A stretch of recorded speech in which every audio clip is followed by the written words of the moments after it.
Deep freeze.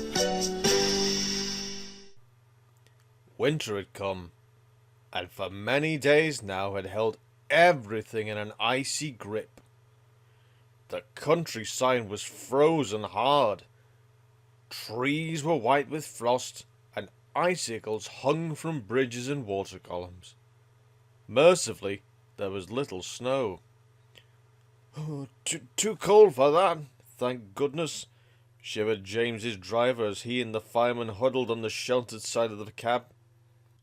James had an open footplate, and every day his crew came to work muffled to the eyebrows in scarves and jerseys.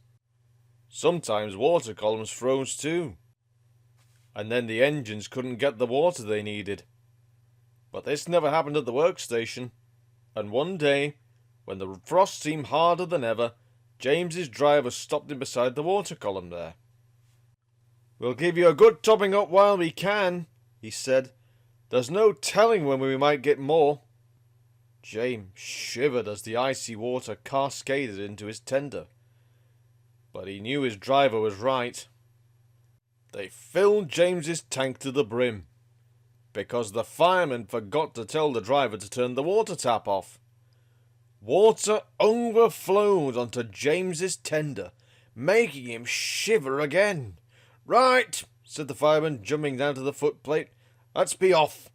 I want to warm myself up shoveling coal."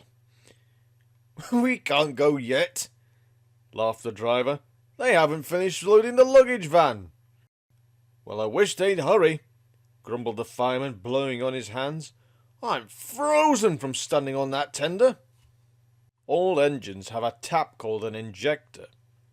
It allows the driver or fireman to transfer water from the tender to the boiler, and is very important. Without it, the water level in the boiler could become too low to make steam properly.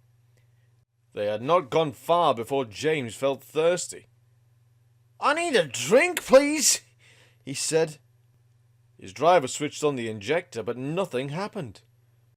The fireman tried a duplicate. Still nothing. "I've got such a pain," groaned James. "Your injector's failed," said his driver. "Blockage in the pipe, most likely. We'll have to stop and deal with your fire. Can't go home without water." "Don't set the sleepers on fire," pleaded James. "Henry would never let me forget it." The fireman laughed. "You'll be all right if we just tap you down," he said. "There's no need to throw the fire out as Henry did." They stopped near a signal box, and James's driver asked the signalman to telephone for help. The works sent a diesel, whom James had never met, to help him. "Rescued by a diesel," he snorted disgustingly. "It's degrading, I won't go." But he soon changed his mind, because now that his fire was down, his boiler was cooling, and he could feel the icy wind. The diesel was friendly. James was quiet at first, but by the time they had reached the works, the diesel had won him over, and the two of them were chatting like old friends. At the works, James's fireman climbed onto the tender. He tried to open the filler cap, but couldn't. "There's your answer, James," he said. "The filler cap's frozen solid. That's because the water overflowed. Ice is stopping air from getting into the tank, so the injectors can't work. You'll be all right when the ice melts." He was. And that wasn't all. Thanks to his new friend from the works, even James now admits that diesels can be really useful engines too.